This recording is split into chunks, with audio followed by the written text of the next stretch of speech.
Hi, welcome to Constitutional Chats, hosted by me, Janine Turner, and Cathy Gillespie, with students Dakare, Chatman, and me, Tova, Kaplan. Join us as we discuss hot topic issues with constitutional experts. It's sponsored by Constituting America.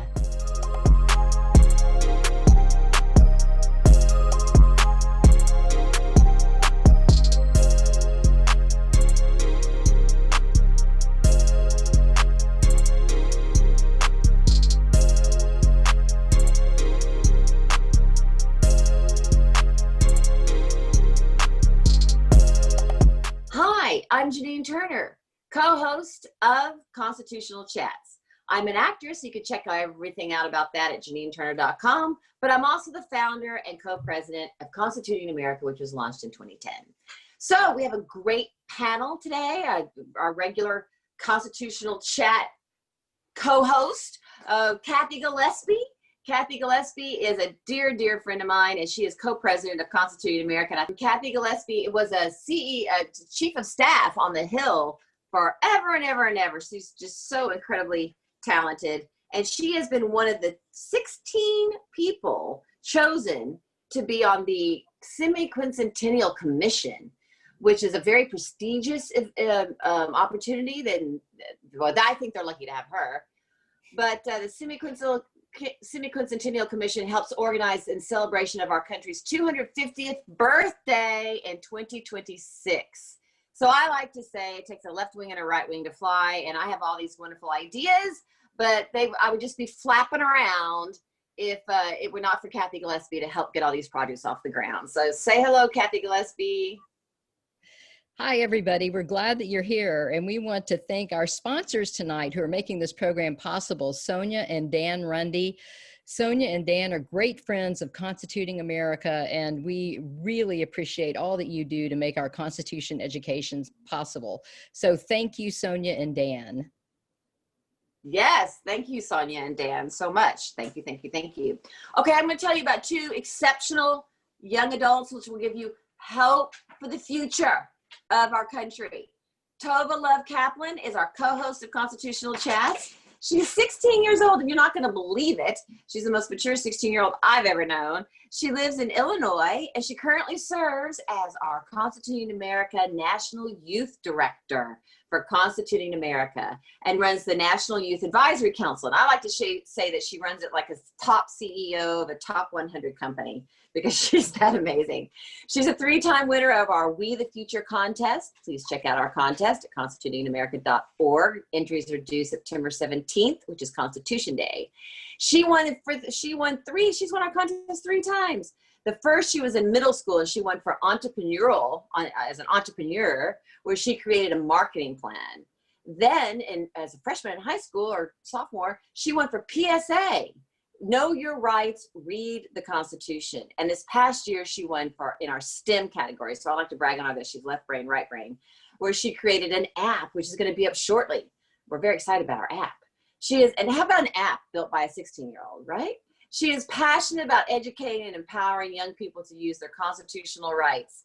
Tova Love Kaplan, say hello. Thank you, Janine. I'm so happy to be here, and thank you all so much for joining us. I can't wait to dive into this topic. Okay, and now also the extraordinary Dakare Chatman. Dakare Chatman is our Constituting America student ambassador, and he's 17 years old and is currently a junior full-time college student in South Carolina. He has won Constituting America's We the Future contest twice, once for Best PSA, when he reminded viewers the Constitution is an American thing, so know it. And it's been on billboards. His face and slogan are on billboards all across the country for Constituting America. He also recently won for his wonderful Man on the Street, a short film where he interviews people on the street about what they know about the United States Constitution. Very clever, very funny. You can see all of their works at constitutingamerica.org. He is actively involved in our National Youth Advisory Board, and he's just a fantastic ambassador for Constituting America, equally as brilliant as Tova. But he's also, they're both working actors. We don't talk about Tova's acting career much. We should add that to her resume. But Dakare is also a working actor, and he can be seen most recently in HBO's The Righteous Gemstones and in Netflix's Outer Banks, just out 3 months ago. That's a cool thing these days. You can just go back and check out a show. In my day, if you missed it, you missed it. You had to see it in a rerun. Dakare wishes to be an actor, but also a politician, but says you must be an actor to be a politician. Dakare, Chatman, say hello. Hello, all you cool cats and kittens out there. I'm so glad that you joined us, and I hope that you enjoyed. All right, I want to introduce Luisa Williams, who is our director of media and puts all of the technical aspects of our show together. And she is equally as brilliant and wonderful. A fabulous editor, by the way, an up-and-coming editor. You're going to see her name in lights. And she's edited so many things for us at Constituting America. Luisa Williams, say hello. Thanks, Janine. I don't know if they put editors' names in lights, but thank you anyway. And of course, you're in the credits. You're in the credits. Well, thank you. Hi, everyone. Happy to have you tonight. Now to introduce our very special guest, Micheal Flaherty, film producer, writer, extraordinary American citizen, a dear, wonderful friend, and truly one of the most brilliant people I know. And I'm just, this is a lucky, lucky coup that Micheal Flaherty is with us today, as well as just an extraordinary good person. So we're thrilled to have him, and I'm going to tell you a little bit about our special guest, Micheal Flaherty. He's a film producer, and he's also been Constituting America's short film judge, by the way. And he was the co-founder of Walden Media, which produced 30 films since its origin in 2000, grossing more than, and you ready for this, $3.5 billion in worldwide box office, including, I bet you've seen it all these, The Chronicles of Narnia. He also, wonderful film, The Giver, Charlotte's Web, and The Journey to the Center of the Earth franchise. Yes, see, what a prestigious guest we have. Prior to founding Walden Media in 2001, Flaherty designed innovative curricula in the Boston public school system, which captured national attention from the Wall Street Journal and the Boston Globe. He designed the curriculum and taught for the Stepping Stone Magnet program for students in the worst public school cluster in Boston. So he's very dedicated to school choice and to our education of our American youth. As an author, Flaherty has been published in the National Review, the Boston Business Journal, the Wall Street Journal, and the American Spectator. He also worked as a speechwriter for William Bulger. How do you pronounce that, Mike? Bulger, okay. Yeah. Bulger, former president of the Massachusetts Senate, and Tom Riley, the Massachusetts Attorney General. Obviously, Michael's from the great state of Massachusetts. Flaherty is a graduate of Tufts University. Micheal has produced several films with an education choice theme, and you should watch all of these, including Waiting for Superman, which investigates the different ways in which education is failing students and the development of the American public education system throughout the years. Fabulous. Everyone should see it. Step, which is about a charter school in Baltimore that succeeded against all odds in one of the USA's poorest zip codes, and Won't Back Down, a feature film starring Viola Davis, Maggie Gyllenhaal, Holly Hunter, and a young Oscar Isaac before he became the star of the new Star Wars movies. Micheal is a generous friend and supporter of Constituting America since we founded it in 2010, and we are truly, truly blessed to have him with us here tonight. Okay, Micheal Flaherty, drum roll, please. Welcome to the show. Janine, we know now how you won your Golden Globe. You're just, you're good. And Lisa, your name will be in lights when you win an Academy Award. So there, you might not be on the marquee, but you'll go there. Gene, you left out CEO of the Janine Turner Fan Club and chairman of the Gillespie Appreciation Society. So I've always been a big fan of the Gillespies and of yours. And I remember the first time we met, I think it was in Colorado Springs. My wife and I were just both so giddy because it's Tova and Dakare. People probably tell you about the olden days when there were just 3 networks before there was Fox. There was CBS, NBC, and ABC. And Janine was on the biggest show on all of television. Northern Exposure was the show that was called appointment television. People would make sure they're in front of their TV. And she had a haircut like she had now. It was just a little shorter. And the name of her character was Maggie. And people would go into the hair salons and say, I want a Maggie. So she started this whole craze in terms of hairstyles. And she is just you wouldn't know that because she's the most modest person that I know. And she is the most beautiful and brilliant daughter in the world.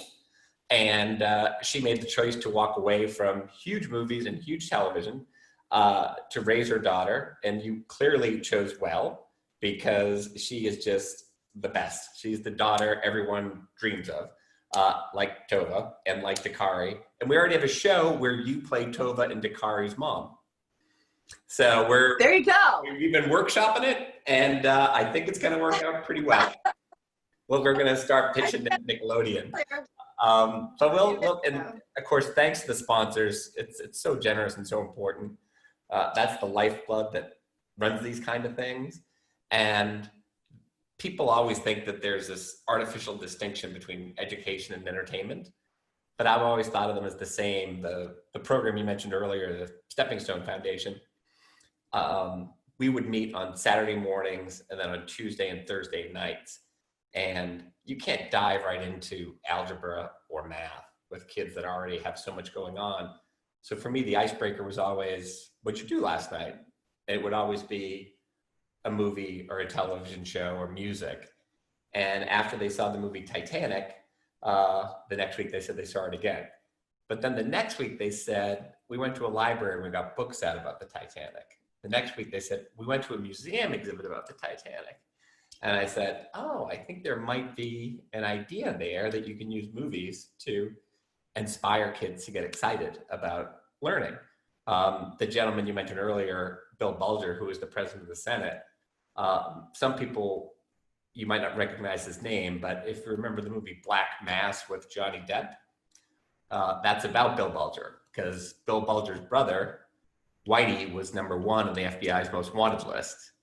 And Bill Bulger was fluent in Latin and Greek, and the president of the Massachusetts Senate, which is the most powerful position in Massachusetts government, but they went to different schools.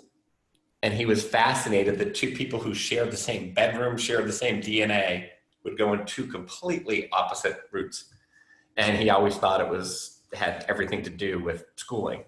So my roommate from college and I wrote this business plan that we were going to make films to get kids excited about education. And then we finally found somebody that said, it seems like an interesting idea. What movies were you thinking of? And I had never carried the plan out that far.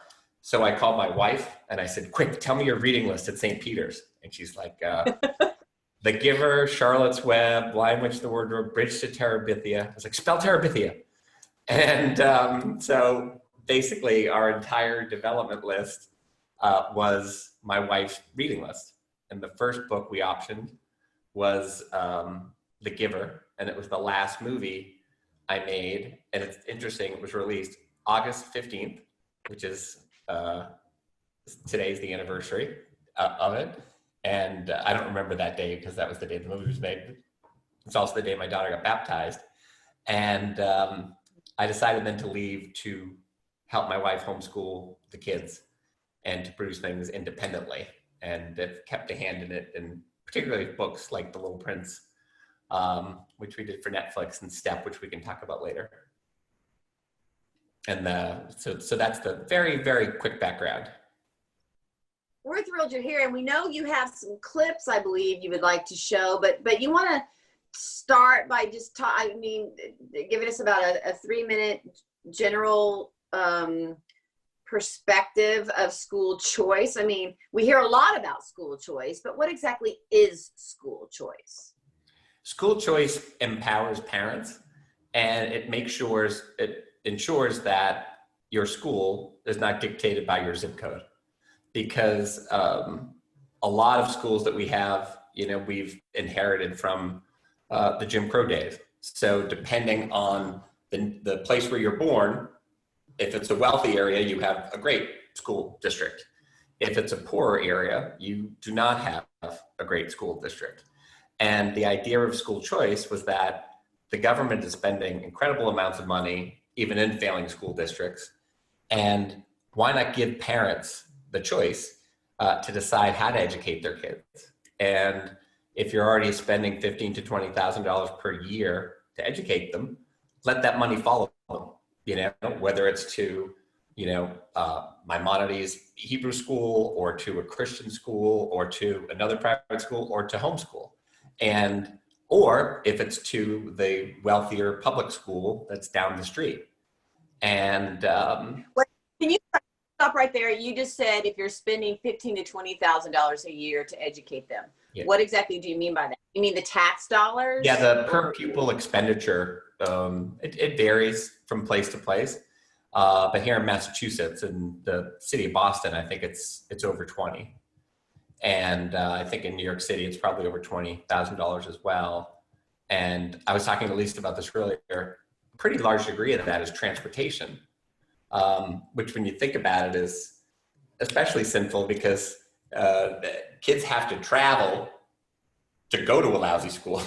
So it's sort of the worst of both worlds. They have to wake up early and leave.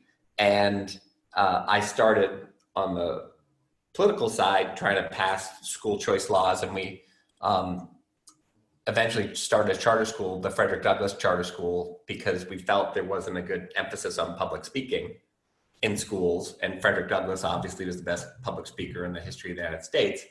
So we named it after him, and we started Walden sort of at the exact same time. So the two have always been intersecting, and that's why I'll always go back to making films about particularly what it feels like as a parent to be robbed of that opportunity for your kid to go to a good school.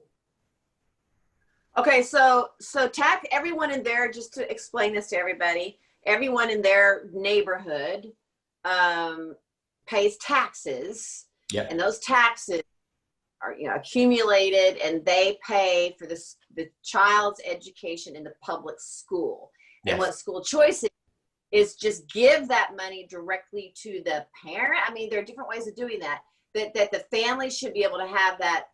How does that work? They're given, I've heard the words that, I've heard it's invisible to the parent in terms of the financial instruments. And the idea of adding private schools in there is more radical and further down the road. But a lot of districts now do have public school choice. And one of the first keys was just getting the data out there about what percentage of kids were graduating, what percentage of kids were literate, what percentage of kids were going on to college, or and how safe were these schools. And you create these parent information centers, and then parents could look and find out and say, okay, here are my top 3 choices. Because mathematically, if everyone picked the top school, obviously we get overflowed pretty quickly. But it is a great way to open things up, and it gets kids excited. They can start to identify with, that's my school. It's not just the school they were forced to go to. They chose it. Their mom chose it. Their grandmother chose it. And usually it's by lottery. I've given over 500 speeches to so many different types of schools, public, private, and charter. Our charter schools are amazing. Yeah. But there's a lottery system because so many people want to go to these charter schools. And there's actually a great chart. There's a great documentary called The Lottery. We didn't do it. And people should see that they follow parents at the lottery at the New York City schools. We added it to the movie that we did, Won't Back Down, which is based on some reporting I did back when I used to spend a lot of time in Compton with parents in Compton. And lotteries are the most heartbreaking thing you will ever see, because it's just like you would imagine. There's the proverbial ping pong ball, and a number will come out, and they'll call your number. And if they call your number, you go up and you get to pick your school. But usually for 75 to 80% of the people in that auditorium, they have to turn to their kid and say, we didn't get in. And nothing makes a parent feel more powerless than to have to tell their child that. And I think that every person that's involved in public policy should be forced to go to one of those lotteries, and they should be forced to explain to those parents why their kid has to go to a substandard school. I have so many questions I want to ask, but I want to turn it over to Tova. And we have some clips we want to play, so we'll figure out where we want to bring that in. But I want Tova, Dakare, and Cathy to join this conversation. So Tova, go ahead. Yeah, thank you so much for shedding light on this topic. I know I grew up in Chicago, and we've definitely seen that as a direct result of segregation and redlining. Like schools on the South Side, which are predominantly African American and Hispanic, are just in so much worse condition and have much less funding than schools on the North Side, which is predominantly white. So I've seen that firsthand. Kenilworth, New Trier, you have some of the best public school systems in the United States of America there. I go to Whitney Young, so I don't know. Oh, there you go. Yeah. And so I was just wondering, I know you shed a lot of light on this topic, but how long has this been a debate for? Did this idea of school choice come recently, or has it had a long history? You mentioned that kind of the starting point, that it came from the legacy of Jim Crow. Was it already being talked about in the aftermath? Does it go that far back further, or is it a more recent phenomenon? Well, it's relatively recent, but when you think about it, essentially goes back to Brown v. Board. So at that point, the family just said that we're not getting equal treatment under the law here. Just look at the difference between the books. Our kids don't even have textbooks. And we quickly found out that separate but equal was separate and completely unequal. And so out of there, he's changed his position, but Reverend Jesse Jackson was a pioneer. There was a woman in Wisconsin named Polly Williams, and they were just an incredible grassroots movement of people who got together, and they just asked the greatest question that you can ask to trip up someone in politics, which is, why is this fair? How can you endorse this? Just tell me why your child can go to a good school and my child cannot.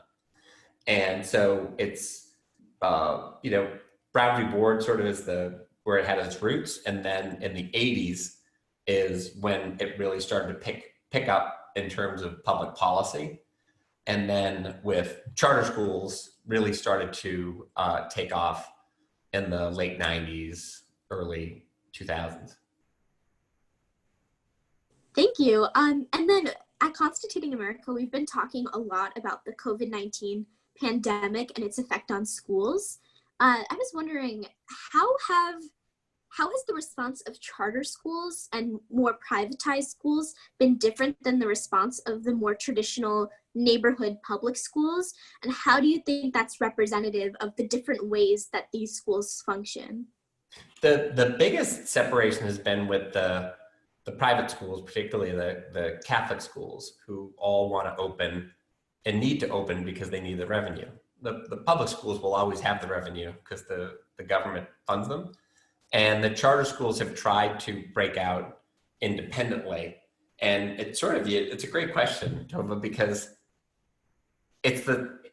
you're crystallizing the debate right there, which is not every school should prepare people for college.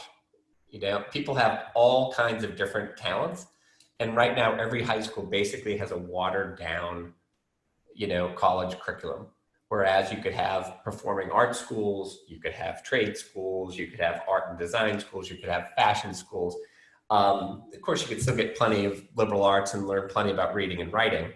But the charter schools generally will follow what the public schools follow in terms of the law when it comes to COVID. And I saw Mayor de Blasio on television this morning, a day after canceling the tribute to the heroes and the victims of 9/11, saying we can't have that this year because of COVID.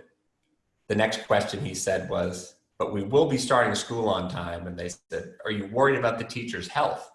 And he said, it's their job. They better do it. So He's worried about one person flipping a light switch because of COVID, but he's demanding that a bunch of predominantly middle-aged men and women go to school because he said so. And whereas we want the principals and the parents to be able to make the decisions school by school by school. I noticed that as Dakare and I have experienced as students in the midst of this pandemic, we were forced to really suddenly shift from the more traditional styles of in-person teaching that's been there for centuries, and suddenly, within the span of a few days, had to shift to an online platform. And from my experience, that forced shift was really just shed light on those same disadvantages and inequities that you were talking about. Like I noticed in Chicago, a lot of the more wealthy zip codes, their schools were just able to so easily shift over to online without having a lot of trouble, whereas a lot of the schools in poor neighborhoods, worse zip codes, just really struggled, and the students were left behind. So I'm curious how that plays out with the lens of school choice. So did you see charter schools handling this transition better, worse, the same as more traditional neighborhood schools? COVID really exposed the inequities in so many things, and it exposed the inequities in terms of how quickly schools could pivot to online learning. Did you see that in terms of the charter school, non-charter school divide? Do you think charter schools were better at shifting over, or was there any sort of difference that you saw? And do you think this crisis has really laid bare a lot of those inequities that you were talking about? Yeah, the charter schools did not fare any better because they're the most poorly funded of all the schools. Because charter schools depend on public dollars, but you don't get a building. So included in that per pupil expenditure, you also have to go out and get a lease and take care of the building. All that stuff's included with public schools. So they're very cash and resource poor, and they weren't able to help their students much in terms of the public schools. And I think that we're blessed, we're in a wealthier school district, but even here the rule was, and this sounds like something out of Orwell, you can teach as long as the kids are not learning anything. With the idea being, you don't want the students to get an unfair advantage over other students who don't have any resources. And my attitude was, it was just a big mess. And I don't want to be a pessimist, but I think it's going to be a bigger mess in the fall. And I don't understand why people can't just say, listen, there are 3 things we want kids to do this fall. We want them to read these books, and we want them to understand the Constitution. Then at a younger age, we want to teach phonics, so every kid is literate. And if we reduced the amount of things, like in terms of, you made an app for STEM, my guess is not that that was a school assignment and you had a gun to your head. You're an intellectually curious kid and you fell in love with it and you did it and you had the freedom to do it. And I don't think we're giving kids enough of that opportunity. But I am worried for you and Dakare and for my youngest, Reagan, that this is serious social impact. I saw today that 25% of kids were suffering from major depression as a result of the rugs being pulled so quickly from under their feet. And you think about if they just said, we'll start school in January 2021. And then you'd have a better idea of how to get set up and what to do. But do you know right now, they still haven't told, my wife's a teacher, they still haven't told her if she goes back or not. And the students certainly don't know. Do you know what your situation is in the fall? Well, in my school district, they just decided to be fully online for the first quarter, but they haven't given us any information on what the schedule will be or what if we'll have to drop some classes or anything like that. So fingers crossed, we'll see. What would you prefer? I definitely prefer having the same teachers and classes available, but who knows if that's possible anymore. It's a new world. Yeah, it is. It is. It'll, but that's the good news. I spoke to my therapist and he said that you and Dakare, your generation will be the next World War II generation because of everything that you're enduring. It's so major and so life-changing, and it's really forced you to become resourceful that it's going to create, incredible character. So there's an upside.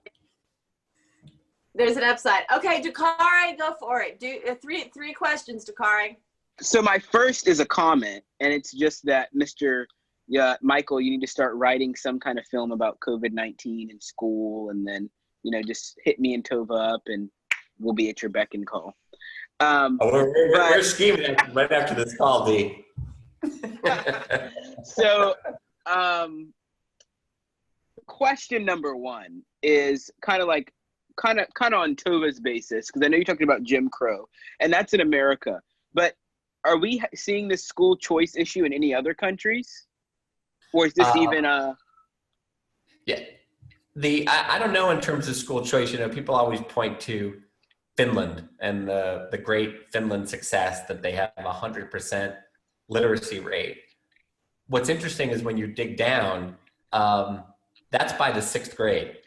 So they don't have all these rigid benchmarks that petrify parents that if your kid's not doing X, Y, and Z by the end of 1st grade, they're not going to be able to feed themselves by the 2nd grade. They terrorize parents. And as we were saying earlier, kids learn at different speeds.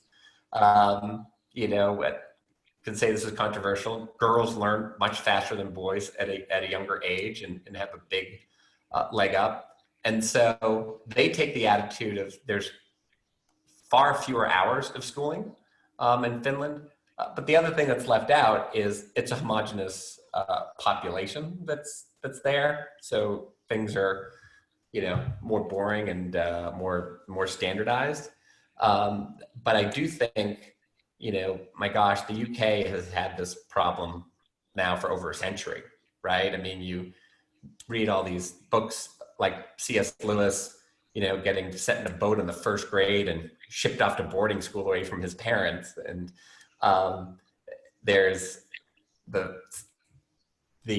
difference there in terms of the education that you can receive is so wild. And just as they have tracking in some public schools right now, which obviously I do not like, they have tracking essentially for entire school systems. So if you're not achieving by a certain age, you're basically not eligible to go to a certain kind of school. And this hits you, well before high school. Awesome. So then my next question is, I heard you talk about kind of like standardized testing. How do you feel, this school choice aspect affects standardized testing? Is it actually accurate if we have kids that are not getting the same, I guess, education as kids that are in these schools with, money and able to educate in different ways? Is there like a gap there? There's a gap, and it's deliberate. Standardized testing was created by a group of eugenicists who wanted to keep immigrants out of the United States. So they would, the founder of the college board, a gentleman by the name of Carl Brigham, people would get these tests at Ellis Island. It didn't matter if you spoke English or Polish, the test was in English. And it's interesting because it was the Ashkenazi Jews who were getting the lowest scores, and within 20 years, consistently Ashkenazi Jews are the highest scoring. And so Janine mentioned the testing curriculum that I wrote back in the 90s.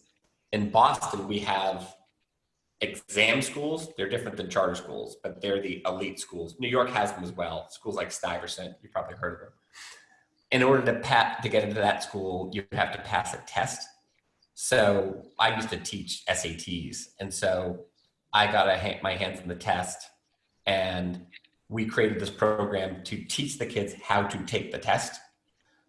And just from that, they were able to, out of 32 kids, 30 of them got into the exam schools.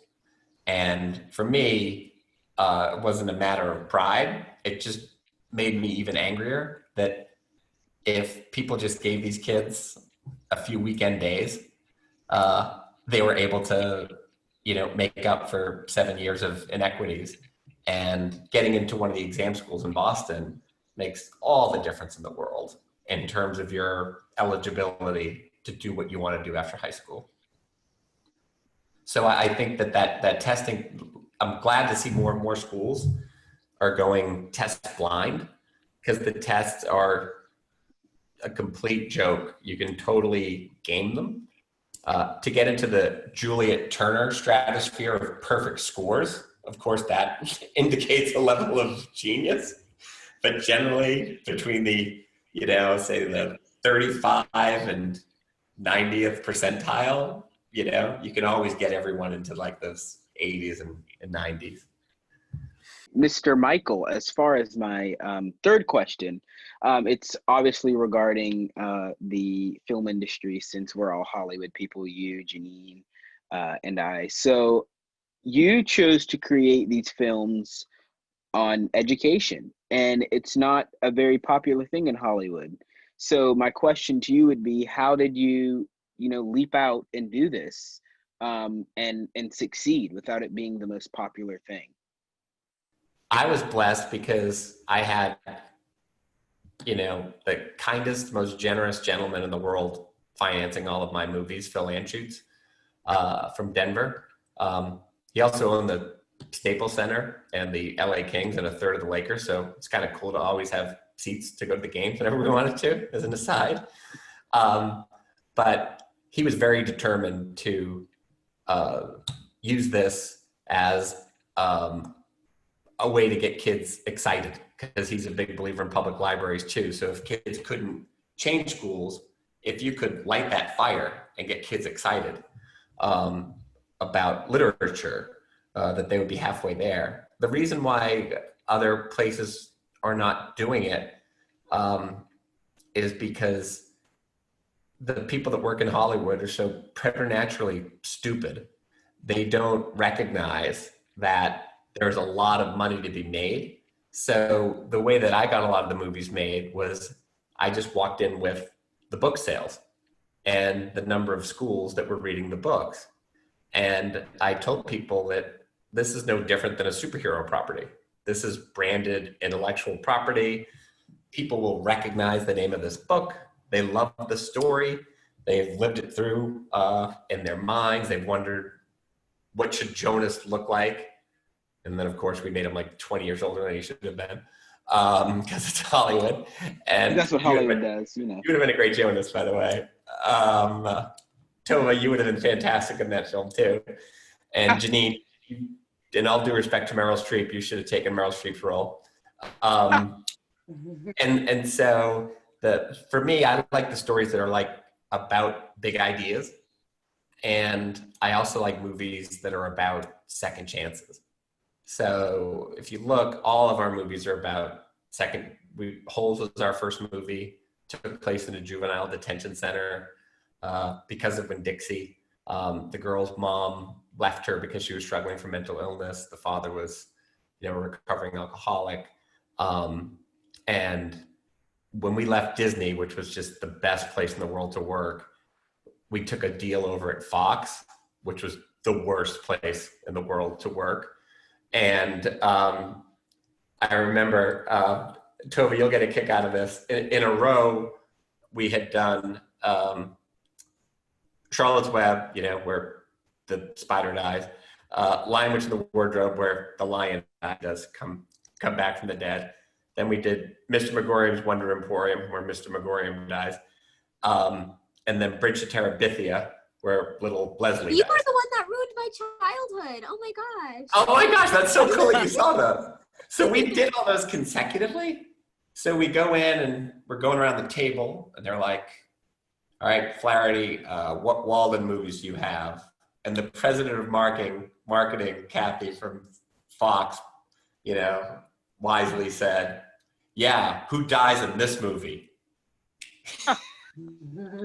Like that's what they see me as, like this goth kid, because people think that, you know, family films should just be these Pollyannish representations rather than kids, you know, getting forced out of school because of COVID and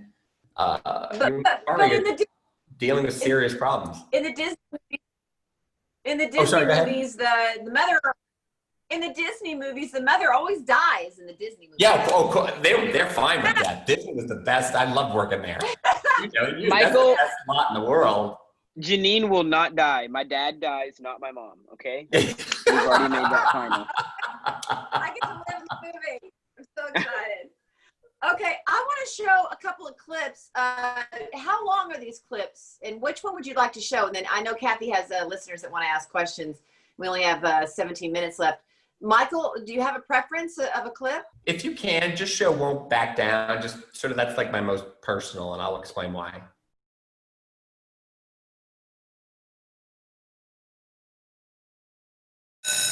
We're late, go, This school go. doesn't care. I care.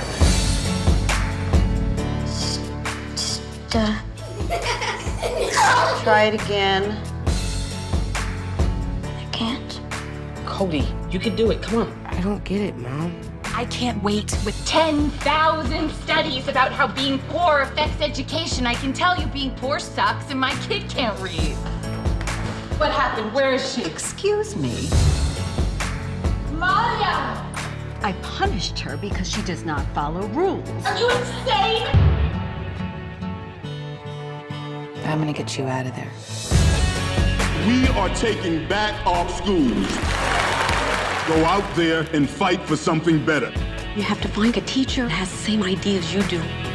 We're gonna try something new. We're gonna work a little harder, me included. You want to take over this school with me? You think that's dumb? I think it's a knockout.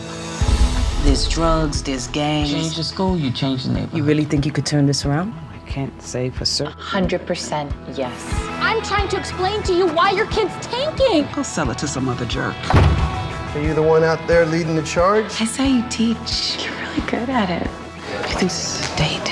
No. Yeah, maybe. What qualifies you to run a school? If you're on campus, you will be arrested. I admire your ideals, but Malia will suffer for them. Don't use my daughter to scare me. The petition will be denied. You think you got the best of me? All-out war is how we gotta look at it. Under attack, we attack. It's a feeding frenzy. District offices all over the state are getting slammed with calls. This is not good. Baby, you don't know me. We gotta be the change we want to see. Makes you stronger. Stand Watching you reminded me of something I've been missing. My mom used to say, what are you gonna do with your one and only life? Dare to read, speak, and write. Dare to think. Won't back down. Have you heard about those mothers that lift 1-ton trucks off their babies? They're nothing compared to me.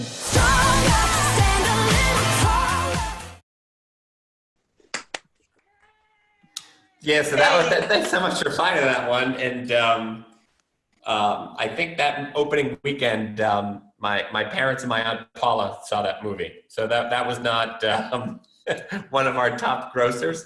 But it was based on, I mentioned earlier, I used to go to Compton because there's one in California called the parent trigger.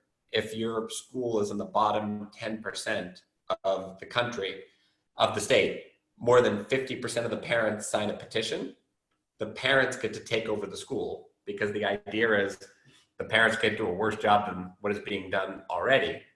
And I saw all of these fantastic moms, most of them from Mexico, most of them still learning English, most of them working 3 jobs. And they were getting openly threatened by the teachers' unions. And my wife's in the teachers' union, and thank God for them, I have health insurance through them. But they are the main antagonists in all this, and they're the ones that are really threatened by it. And everything that you saw in that clip is true, and I saw happen to a lot of these moms, these undocumented moms, where they were threatened to be deported, The teachers were told that they would lose their jobs. So these people who are on the front lines fighting for change, they're taking gigantic risks doing this. But the good news is, since the film came out, I think 9 states now have the parent trigger law, which it's just something to give parents, because otherwise parents don't have any recourse.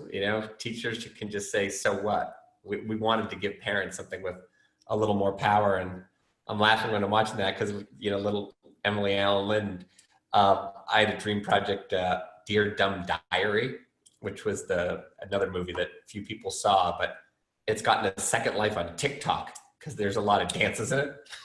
And so you never know when these movies are gonna pick up. And Oscar had hardly been in anything, and then he went on to do Star Wars. Maggie's obviously a great actress, but Viola, her sister, teaches at a charter school, and Viola's dad took care of horses in Newport, Rhode Island, and she just bought the plantation that her ancestors used to work on in Rhode Island. So Viola's my hero. She's such a great actress, and that's and it looks like Maggie gave one of her best performances in that movie. I've never seen her look so vibrant. Yeah, I think, that they're a talented family, but I think this was her best performance, and the poor girl was just stunned at the amount of hate mail that she got for doing this. Wow. Because you would think that this is a happy, clappy, liberal thing, right? Like, let parents and kids decide what school they want to go to. Let kids go to their best school. But it's such a huge threat to the status quo that, and I don't know if you came or not, Janine, you might have, but when we had our premiere, Ahmadinejad was speaking at the UN the next day, and he was staying at the hotel next to where we were having the premiere. So I said, well, guys, we better get down there because there's going to be a ton of protesters, because this lunatic from Iran, who wants to murder people just for being gay and a bunch of other things, there's going to be a lot of protesters there. So we got there, and sure enough, there were a ton of protesters, but they weren't protesting Ahmadinejad, they were protesting our movie. And wow, you can only imagine, a white person from the Upper East Side screaming at Viola Davis, who grew up without 2 pennies to scratch together, hurling all kinds of insults at her, as if Viola doesn't understand the situation. That I want to go to Cathy because to make sure we get her questions, and but I got chills with that. I'm glad we're discussing it, because the fact that there would be a group of people out there that don't want school choice, that they would hold back an opportunity for kids is pretty phenomenal. Okay, so Cathy, go ahead.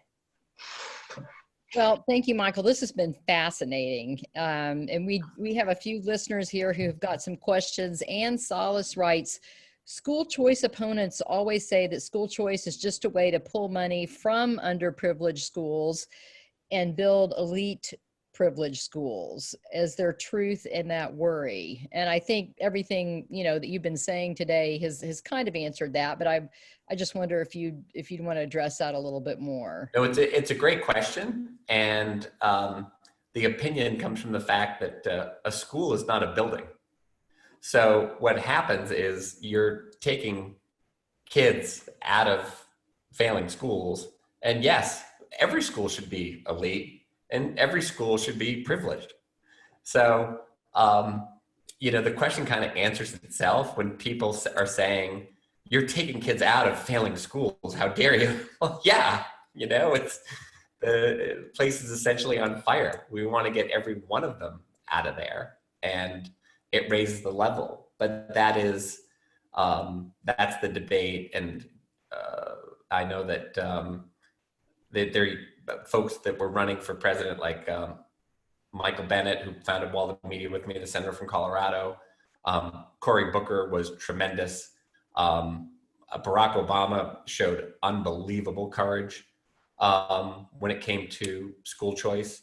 And it's one of the few issues out there that's bipartisan. There are super gutsy Democrats and real jerk, who are for it, and then real lousy Republicans who are against it. So I love it because it's a true bipartisan issue. Well, and I had a follow-up question on that. All the states have very different laws on education. And for instance, in Virginia, there's only 8 charter schools in the entire state. Whereas other schools like Texas, I know we've got someone listening tonight who's with a system of Texas charter schools. Texas has a lot of charter schools. Other states have great systems of charter schools. Which states do you think are handling this issue of school choice in the most successful and innovative manner possible?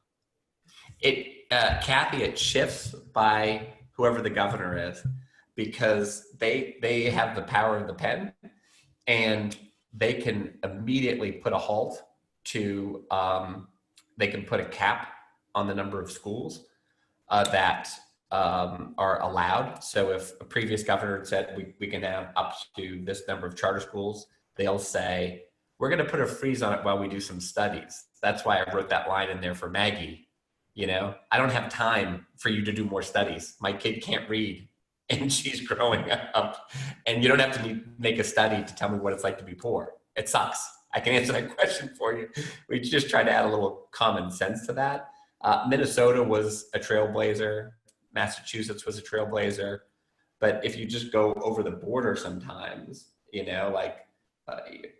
between Connecticut and other states, it changes so radically. And I know that the vice president, the current Democrat nominee, has done a 180 on his stance on school choice and charter schools. And they have some fantastic charter schools in Delaware, so that's really unfortunate. But it depends. And I know that for our school, Frederick Douglass, the kids that we got came from really tough situations. And when it came up for our charter to get renewed, it didn't get renewed because we didn't hit certain benchmarks.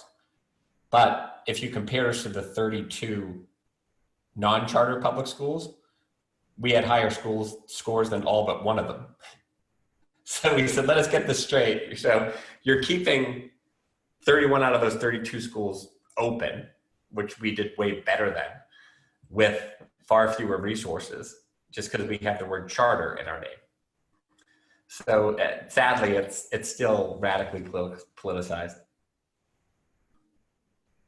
And I'd love to get my kids to watch Won't Back Down, but they just keep watching Outer Banks over and over. And I think they've watched that series like 30 times every episode, especially episode 1, Dakare, that's their favorite.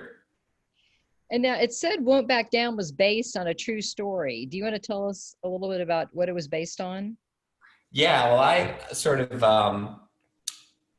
and I have Janine to thank for this. When I met Janine, I was like, oh, this is so cool. We can put her in a bunch of movies and she's going to have all kinds of ideas. And Janine was more interested in the Constitution and what Juliet was doing. And so I said to myself, I want to get more involved in stuff outside of Hollywood. So I found out about a woman in Ohio that got arrested, thrown in jail, because she used her father's address because her father lived in a better school district for her 2 daughters. And they threw her in jail. So I wrote about her for the Wall Street Journal. And then I started going to Compton and seeing what was happening to those parents. So I just sort of combined those 2 stories. And what's scary is that, this is the mark of, this Dakare from The Giver. This is the mark of any totalitarian regime. Parents get $500 if they call and report on a family from outside the district. I mean, if you want to talk coded language, there it is right there. If And so I called it, stealing a good education is now a crime. That's the way they refer to it. Whereas, this woman's a hero. She found a good school for her kids, and her dad pays taxes. So that's where the idea came, was from combining those two stories. I'd like to have a closing question, but Cathy, go ahead if there's something. No, and we only have 2 minutes left, so let's go back to you. Okay. It's great. Okay. In closing, tell us if charter schools struggle financially because they don't even have the building, they have to be able to provide their own building, which that's really interesting. What is it about charter schools that they're so much more successful than the school that's in the bad neighborhood, and everyone's trying to get out of those schools? Those two schools, you have the failing school that's on fire, as you say, and then you have the charter school that really doesn't even have as much money. Why are the charter schools so much more successful? The kids love going there, and the teachers love teaching them. And these teachers work, like particularly, Cathy, down the street from you in Baltimore, the school that we featured in STEP, that's one of the poorest districts in Baltimore. And those parents, every mom and grandmom has every phone number of every teacher and administrator at that school. So they're that involved in the kids' lives. If, they get one bad test score, they're in the principal's office, not in an adversarial, judgmental way, but more in a way of, hey, we noticed that, you're slipping up. Is everything okay at home? Is there anything we can do to help you? And with one of our girls that we were following, we found out that the poor mom was struggling with mental health issues, and she didn't have health insurance. And so a lot of this was falling on this poor girl to take care of the younger kids. And towards the end of the month, when the food stamps run out, there's a lot of pressure. And when the electric bills got paid and you're studying under the streetlight, things get a little harder. But I think for 4 years in a row, they've had their valedictorian go to Johns Hopkins. They're doing incredibly well, but it's just because there's just such a culture of excellence, and kids feel like they're getting a fresh start. Like we can do this. Yeah, I definitely, when I've spoken in all these schools, you can sense that. You can really sense that the Barack Obama Male Leadership Academy in Dallas, I think 4 or 5 years in a row, many of our winners, three young men were winners from there. But they greet you at the door and shake your hand, and the suits do, and they're in their little suits, and it's the energy is amazing. It really, really, really is. But yes, it is. It is. And it's just fascinating to me that there would be a movement against, a school that could, why aren't they closing these bad schools and closing the last question? I mean, that's what actually we were talking about that earlier, which is, you don't want to sound like a tough guy, but that actually is the answer to the first question that the person asked Cathy, what's going to happen to these schools? Well, the really bad ones will shut down, and they should.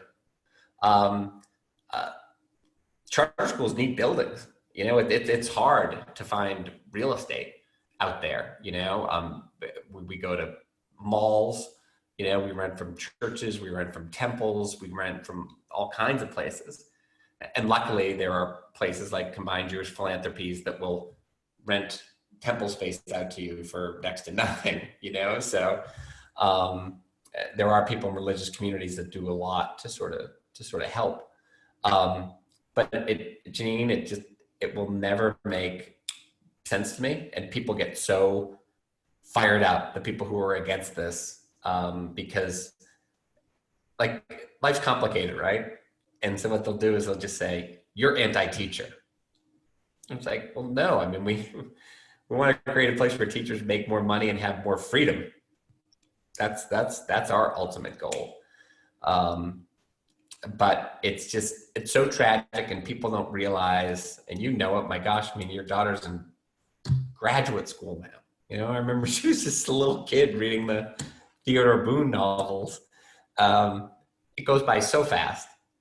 And while the adults are fighting over this and trying to figure out where the public opinion polls are and how to vote, every year we lose another generation of kids to these failing schools.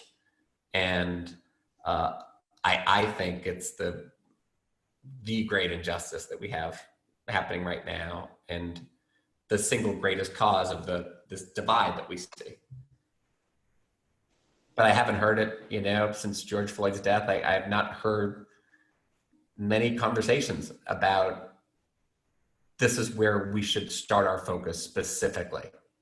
Just let's make sure that every child goes to a school with an excellent track record. Mm-hmm. Well, Micheal Flaherty, I think we could go on for another hour, but you know, you're such an exceptional person. Not only are you brilliant and so incredibly talented, you use your gifts to make the world a better place, and to have, you are such a steward, and you're such a disciple, so to speak, and that you go out and lift people up with your talents and try to make the world a better place. And I admire that so much. And I thank you for being with us tonight and sharing some of your great talents with us and your insights, because this is an important topic. Well, look, thank you so much. I'll just close by saying you have to find curriculum, you know, whether you're a homeschooling parent or running a charter school. And I think Constituting America is the model, because good citizens make good societies. You can't know anything unless you know about our founding documents. And you guys are proving it. You're identifying the leadership. I mean, these guys could walk, you know, right out on the stage tomorrow and present, you know, Apple's new line of products better than Tim Cook could, you know, or they could give a speech at the Democrat convention in a month or the Republican convention, or they could just walk onto a stage and crush it. You know, that you're identifying some unbelievably talented people. Well, that is so true with the young adults and the students that we get to meet. And every time we have our Constituting America, you know, Constitution Day benefit, we look around and we see these talented, amazing young Americans. And it does give you hope. And so not only, and Tova and Dakare are the shining examples, and Lisa is our millennial, and Tova and Dakare are Generation Z, and they're such fabulous, I mean, don't they give you hope in the future of America? Lisa basically gave me a master's in technology today and in editing, in terms of figuring out how to do all this stuff. Like, we have to talk like this week, like fast. There's so much I can learn from you. Well, thank you, Micheal, for your time, and we just love you, and thank you so much. And love you too, and thank you so much for your friendship. And Cathy, thank you so much. And Tova, Dakare, you guys are so impressive. And Lisa, I can't wait for us all to scheme together.